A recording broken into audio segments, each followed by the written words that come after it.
En las tranquilas horas previas al amanecer del 31 de julio de 2022, un Toyota Camry se desvió de una carretera en el suburbio de Strongsville, Ohio, y se estrelló contra un edificio de ladrillos a una velocidad de 100 millas por hora. Al volante se encontraba Mackenzie Shirilla, de 17 años. En el interior, su novio de 20 años, Dominic Russo, y su amigo mutuo, Davion Flanagan, de 19, perdieron la vida. Lo que a primera vista parecía un trágico accidente de tránsito, pronto se desvelaría como un acto deliberado, el violento final de una relación tóxica que culminó en un doble asesinato.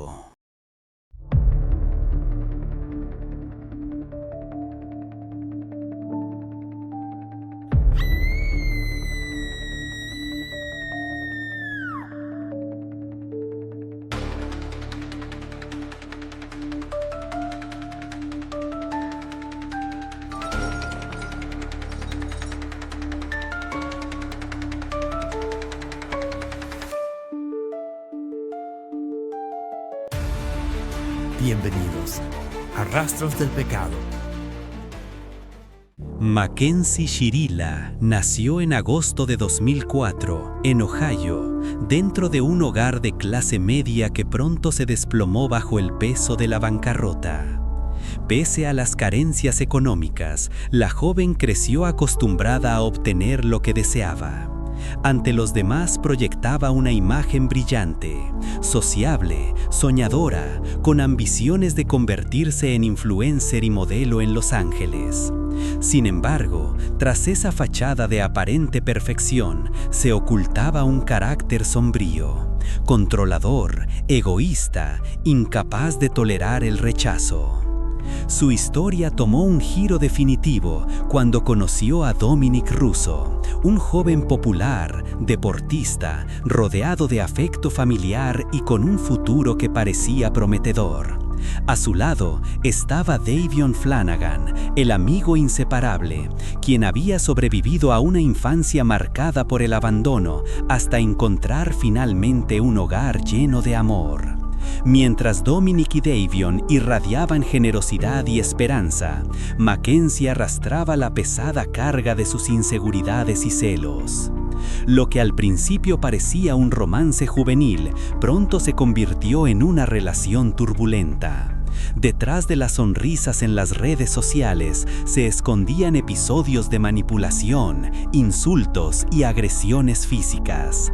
Amigos y familiares fueron testigos del deterioro, pero Dominic, cegado por un amor que lo ataba, insistía en justificar lo injustificable.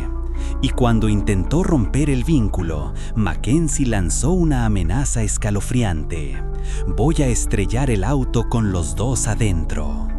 La noche del 30 de julio de 2022, tras una reconciliación secreta, la pareja asistió a una fiesta. Entre risas, música y una falsa apariencia de normalidad, nada hacía presagiar lo que vendría. Al regresar, Davion pidió un aventón y se unió al viaje, sin saber que estaba subiendo a un vehículo que se convertiría en su tumba. El motor encendido, las luces en la penumbra y la carretera desierta marcaron el inicio de un trayecto que ya no tendría retorno. El reloj marcaba aproximadamente las 5:30 am del domingo 31 de julio de 2022, cuando la calma de la zona industrial de Strongsville, Ohio, se vio brutalmente interrumpida. El Toyota Camry, conducido por Mackenzie Shirilla, se lanzó contra el muro de ladrillos de la instalación de fabricación de PLI Co. en la intersección de Progress Drive y Alameda Drive. Cada detalle parecía calculado: la hora, la oscuridad todavía presente, El lugar, aislado, lejos de transeúntes y testigos. Más tarde, la jueza destacaría que esta elección no era casual. Era un momento en el que pocos podrían presenciar la escena o intervenir, un escenario casi perfecto para que un acto deliberado se consumara sin interrupciones.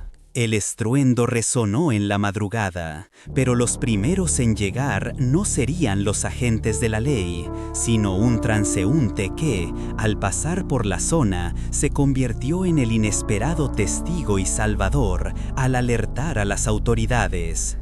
La policía no arribó hasta 45 minutos después del impacto, enfrentando una escena devastadora marcada por la violencia del choque y el silencio inquietante que rodeaba a los cuerpos, atrapados en el vehículo.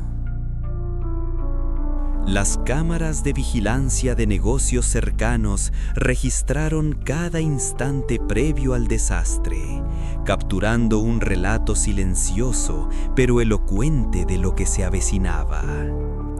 El Toyota Camry avanzaba por Progress Drive, su velocidad escalando hasta alcanzar las 100 millas por hora, un ritmo mortal que anticipaba el choque inminente.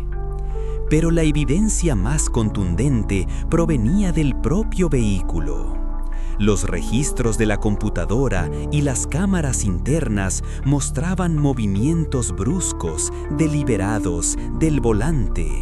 Primero a la derecha, luego a la izquierda, justo antes de que el coche abandonara la carretera y se dirigiera hacia el muro de ladrillos. Estos gestos no eran el resultado de un accidente fortuito o de un desmayo pasajero. Hablaban de decisiones activas.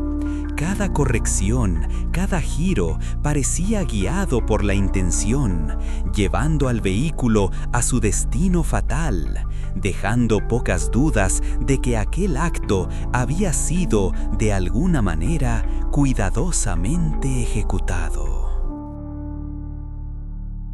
La evidencia física más contundente emergió del registrador de datos de eventos del Toyota, conocido entre los expertos como la caja negra. Este pequeño dispositivo ofrecía un registro implacable, minuto a minuto, de cada acción del vehículo y del conductor, libre de memoria humana y de cualquier sesgo subjetivo. Los datos revelaron dos hallazgos que estremecieron a los investigadores. 1. El pedal del acelerador permanecía presionado al máximo, generando una aceleración sostenida hasta el instante del impacto. 2. El pedal del freno nunca se accionó, permaneciendo completamente inactivo.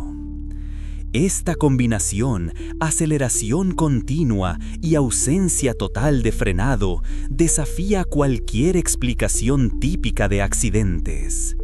En un escenario de pánico, la reacción instintiva de un conductor suele ser pisar el freno, no mantener el acelerador a fondo. Aunque una emergencia médica pudiera justificar un pie sobre el acelerador, no explicaba los movimientos deliberados de dirección observados instantes antes del choque. La inspección mecánica exhaustiva del Camry no detectó fallos que pudieran contribuir al accidente, eliminando cualquier sospecha de falla técnica. Así, la caja negra se convirtió en el pilar del caso de la Fiscalía, un testigo silencioso pero implacable que transformaba la narrativa de una tragedia accidental en la de un acto homicida premeditado. Los datos objetivos hablaban con claridad meridiana. Aquel choque no fue un error desafortunado, sino el resultado directo de decisiones tomadas por el conductor. Los equipos de emergencia que arribaron al lugar se enfrentaron a una escena devastadora. Los restos del Toyota Camry estaban irreconocibles. Un oficial, grabando con su cámara corporal, comentó que el vehículo parecía partido en dos. En el asiento del pasajero delantero yacía Dominic Russo, inmóvil, mientras que Davion Flanagan permanecía en el asiento trasero, también sin signos vitales. Ambos habían perdido la vida antes de que alguien pudiera intervenir. Shirilla fue hallada inconsciente, atrapada en el asiento del conductor. Una zapatilla de peluche Prada aún permanecía presionando el acelerador, una evidencia silenciosa que corroboraba los registros del EDR. La aceleración había sido sostenida hasta el instante del impacto. Con múltiples fracturas y heridas graves, fue trasladada en helicóptero hacia un hospital cercano, mientras la gravedad de la escena reforzaba la sensación de que aquel choque había sido mucho más que un accidente fortuito. Más allá de la evidencia forense, el caso se centró en la compleja y volátil dinámica entre las tres personas dentro del vehículo. La fiscalía argumentó que la clave para entender el porqué del choque residía en la tumultuosa relación entre Mackenzie Shirilla y Dominic Russo. En el momento del choque, Shirilla contaba apenas 17 años, pero quienes la conocían describían un carácter intenso, imprevisible y en ocasiones peligroso. Amigos y un exnovio coincidían en que su comportamiento podía ser extremo. Uno de ellos declaró que muchos se habían distanciado de ella porque es demasiado inestable y que haría estallar el teléfono de todo el mundo si se lo propusiera. La fiscalía reforzó esta imagen con evidencia digital, videos de TikTok en los que Shirilla no solo amenazaba implícitamente a otros, sino que parecía regodearse de su propio peligro. En clips publicados semanas antes del accidente, afirmaba con una mezcla de arrogancia y desafío: "Soy por quien mueres", y se jactaba de poder consumir muchas drogas y no morir. Estos registros no solo dibujaban un patrón de comportamiento temerario, sino que sugerían una mente dispuesta a transgredir los límites con total indiferencia por las consecuencias. Dominic Russo, de 20 años, era el novio de Shirilla y, según la fiscalía, víctima de una relación marcada por un ciclo tóxico de peleas, reconciliaciones y hostilidad constante. Los fiscales describieron la relación como una dinámica en la que la violencia verbal y las amenazas eran moneda corriente, un patrón que se intensificó en los meses previos al accidente fatal. Christine Russo, madre de Dominic, relató en el juicio cómo la tensión entre la pareja había escalado peligrosamente. Episodios de agresión, manipulación y acoso por parte de Shirilla se habían vuelto frecuentes, generando un ambiente de miedo y ansiedad para su hijo. Sus testimonios subrayaban que la víctima había vivido una presión emocional constante, atrapado en un vínculo que, para los investigadores, presagiaba el desenlace trágico que finalmente se consumó en aquella madrugada. Davion Flanagan, de 19 años, se encontraba en el asiento trasero del Toyota Camry, ajeno al conflicto central que consumía la relación entre Shirilla y Russo. Atleta y estudiante destacado, su presencia en el vehículo era accidental, pero se convirtió en un elemento clave tanto legal como moralmente. La fiscalía enfatizó que la decisión de Shirilla de mantener el curso del vehículo, a sabiendas de que la colisión también pondría en peligro a Flanagan, evidenciaba un nivel de indiferencia absoluto hacia la vida de otro ser humano. Este factor reforzó el argumento de asesinato, subrayando que lo ocurrido no era simplemente un acto pasional centrado en Russo, sino un plan de violencia tan deliberado que aceptaba víctimas colaterales. La jueza describió esta conducta como una misión de muerte implacable, en la que la lógica de Shirilla eliminaba cualquier consideración por la seguridad de quienes la rodeaban. El motivo detrás del choque fatal, según la fiscalía, se construyó a partir de un patrón claro de amenazas, control y agresión que escaló hasta el acto extremo de violencia. La evidencia más contundente surgió de un episodio ocurrido apenas 2 semanas antes del accidente. Durante una discusión, mientras Shirilla conducía y Russo ocupaba el asiento del pasajero, ella lo amenazó explícitamente: «Voy a estrellar este coche ahora mismo». La amenaza no quedó en palabras vacías. Russo, temiendo por su vida, llamó a su madre en busca de ayuda. Christopher Martin, un amigo cercano de la familia, fue enviado para recogerlo y presenció la escena. Testificó haber escuchado los gritos de Shirilla y vio cómo lanzaba las manos contra Russo mientras él intentaba escapar del vehículo. Para la fiscalía, este incidente fue crucial. No era una amenaza difusa, sino la articulación del método exacto que se usaría más tarde. La llamada de auxilio de Russo y la intervención de un testigo documentaron un patrón de violencia premeditada, convirtiendo lo que podría haberse interpretado como un accidente en la ejecución directa de un plan previamente verbalizado.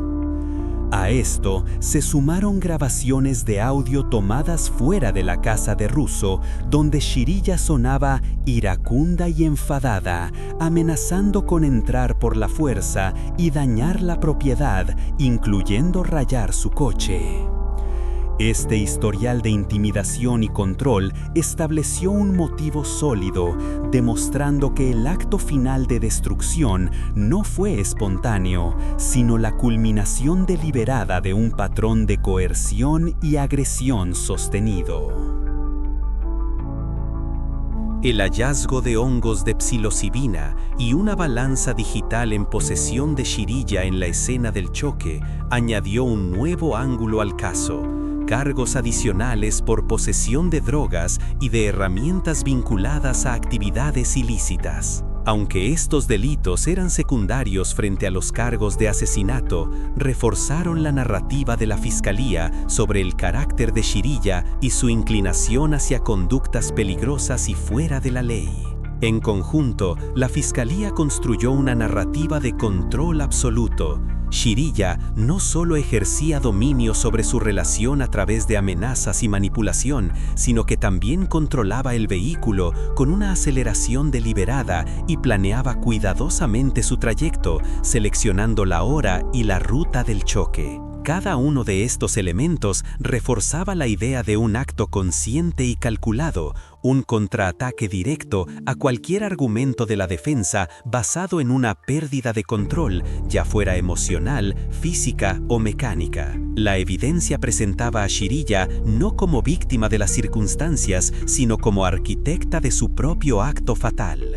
La madre de Shirilla, Natalie, testificó que su hija había sido diagnosticada en 2017 con POTS, una condición del sistema nervioso autónomo que puede causar mareos y desmayos. La defensa sugirió que esto podría haber sido un factor en el choque. Sin embargo, este punto no fue un pilar central de la defensa en el juicio y, de manera crucial, no fue respaldado por el testimonio de un experto médico en ese momento. De hecho, la fiscalía presentó el testimonio de un paramédico que evaluó a Shirilla en la escena, quien declaró que sus signos vitales y su estado neurológico no eran consistentes con un evento neurológico mayor como un derrame cerebral o una convulsión. El clímax del proceso judicial llegó con el veredicto de la jueza Nancy Margaret Russo. La decisión de la defensa de optar por un juicio sin jurado significó que el destino de Mackenzie Shirilla estaba únicamente en manos de la jueza. una decisión estratégica que resultaría tener consecuencias profundas. El 14 de agosto de 2023, la jueza Russo declaró a Shirilla culpable de los 12 cargos presentados en su contra. La elección de un juicio sin jurado, probablemente con la esperanza de que una jueza fuera más analítica y menos susceptible a la emoción que un jurado, resultó ser un error de cálculo estratégico. Una vez que la jueza se convenció de la evidencia técnica, particularmente los datos del EDR, articuló una base legal para la intención con una fuerza y claridad que un simple veredicto de culpable de un jurado nunca podría haber transmitido. Las palabras de la jueza Russo al anunciar su veredicto fueron inequívocas, mordaces y se convirtieron en la narrativa definitoria del caso, ampliamente citada por los medios de comunicación. Sobre la intención, sus acciones fueron controladas, metódicas, deliberadas, intencionadas y con un propósito. Esto no fue conducción imprudente, esto fue asesinato. Con esta declaración, la jueza desmanteló por completo la defensa y adoptó plenamente la teoría de la fiscalía. Sobre la evidencia, el video muestra claramente el propósito y la intención de la acusada. Ella eligió un camino de muerte y destrucción ese día. Sobre el carácter, describió a Shirilla como literalmente un infierno sobre ruedas, una frase que encapsuló la transformación de una conductora aparentemente normal a un agente de destrucción.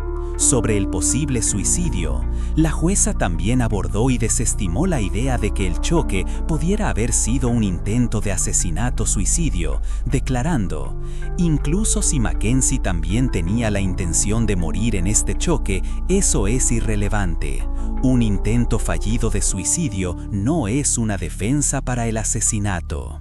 El veredicto detallado y la justificación de la jueza proporcionaron una condena legal e intelectual devastadora que fue amplificada por los medios, consolidando la percepción pública de la culpabilidad de Shirilla de una manera que un veredicto de jurado anónimo no habría logrado. Las palabras de la jueza. La audiencia de sentencia, celebrada el 21 de agosto de 2023, fue un momento de profundo dolor y confrontación, donde las familias de las víctimas y la propia Shirilla se dirigieron al tribunal antes de que se impusiera la pena. Los familiares de Dominic Russo y Davion Flaganan expresaron su devastadora pérdida y pidieron a la jueza la sentencia más severa posible. Solicitaron que las sentencias por cada muerte se cumplieran de forma consecutiva, lo que habría significado un mínimo de 30 años de prisión antes de la elegibilidad para la libertad condicional. En una declaración particularmente conmovedora, la madre de Dominic Russo se dirigió directamente a Shirilla, diciéndole que debería estar agradecida de seguir viva y tener un futuro, sea cual sea, un futuro que les fue robado a Dominic y Davion. Entre sollozos, Mackenzie Shirilla leyó una declaración preparada en la que se disculpaba con las familias y afirmaba no recordar el choque. Espero que algún día puedan ver que nunca dejaría que esto sucediera o lo haría a propósito, dijo. Ojalá pudiera recordar lo que pasó. Lo siento mucho, estoy desconsolada. La jueza Nancy Margaret Russo sentenció a Shirilla a 2 penas de 15 años a cadena perpetua, una por cada víctima. La decisión más crucial de la jueza fue ordenar que estas sentencias se cumplieran de forma concurrente, no consecutiva. Esto significa que Shirilla será elegible para su primera audiencia de libertad condicional después de cumplir 15 años. Su primera audiencia está programada para septiembre de 2037. Además, su licencia de conducir fue suspendida permanentemente. La decisión de imponer sentencias concurrentes puede interpretarse como una forma de ambivalencia judicial. Por un lado, es un reconocimiento a la juventud de Shirilla en el momento del crimen y a la posibilidad, aunque sea lejana, de rehabilitación, una consideración estándar en la sentencia de delincuentes juveniles. Por otro lado, la jueza socavó esta aparente clemencia con un comentario extraordinario dirigido a la futura Junta de Libertad Condicional. Declaró que, aunque entendía el deseo de la sala de que impusiera la sentencia más dura, no creía que fuera la apropiada, pero añadió, porque creo que Mackenzie no saldrá en 15 años. Este comentario representa un intento de la jueza de influir en un proceso futuro que está fuera de su jurisdicción directa. Impuso una sentencia legalmente más indulgente de lo que podría haber sido, pero al mismo tiempo utilizó su plataforma para abogar verbalmente por un resultado práctico más severo. Esto sugiere que la jueza pudo haberse sentido limitada por las directrices de sentencia o los precedentes relativos a los delincuentes juveniles, pero personalmente creía que se justificaba una pena más larga, lo que la llevó a señalar su opinión a los futuros responsables de la toma de decisiones, desdibujando la línea entre la sentencia y la supervisión de la libertad condicional. El caso de Mackenzie Shirilla, desde una perspectiva legal, ha alcanzado un alto grado de finalidad. El veredicto de culpabilidad del Tribunal de Primera Instancia, basado en una convergencia de pruebas forenses, digitales y testimoniales, ha sido examinado y ratificado por los tribunales de apelación de Ohio. El sistema de justicia ha emitido su juicio. El choque en Progress Drive fue un acto deliberado de asesinato. La evidencia digital del EDR del vehículo fue particularmente fundamental, proporcionando una narrativa objetiva de las acciones del conductor que era casi imposible de refutar y que sirvió como el ancla para la teoría de la fiscalía. Sin embargo, en marcado contraste con esta certeza legal, persiste un debate público alimentado por la reciente campaña de la familia de Shirilla para proclamar su inocencia. Sus padres han roto su silencio, insistiendo en que su hija es inocente y víctima de un sistema de justicia fallido que se negó a considerar pruebas médicas cruciales. Argumentan que la narrativa pública se ha formado a partir de un conjunto de hechos incompletos y engañosos, y que la verdad sobre un posible episodio médico nunca tuvo su día en el tribunal. El legado del caso es por lo tanto doble. Por un lado, se erige como un ejemplo paradigmático de cómo las pruebas digitales, en particular los datos de un vehículo, pueden ser decisivas para establecer la intención en casos que de otro modo podrían permanecer ambiguos. Demuestra el poder de la tecnología para servir como un testigo imparcial de los hechos. Por otro lado, el caso sirve como un conmovedor estudio sobre el profundo abismo que puede existir entre una verdad legalmente adjudicada y la fe inquebrantable de una familia en la inocencia de un ser querido. La desestimación de la petición para un nuevo juicio por un tecnicismo procesal deja una pregunta persistente. ¿Constituye un error judicial que se impida la consideración de nuevas pruebas médicas, incluso cuando la condena original se basó en pruebas circunstanciales y forenses abrumadoramente sólidas? Mientras que los tribunales han respondido a esta pregunta con un no procesal, el debate en el Tribunal de la Opinión Pública, donde las normas de procedimiento son menos rígidas que las cuestiones de equidad percibida, probablemente continuará mucho después de que las batallas legales hayan concluido.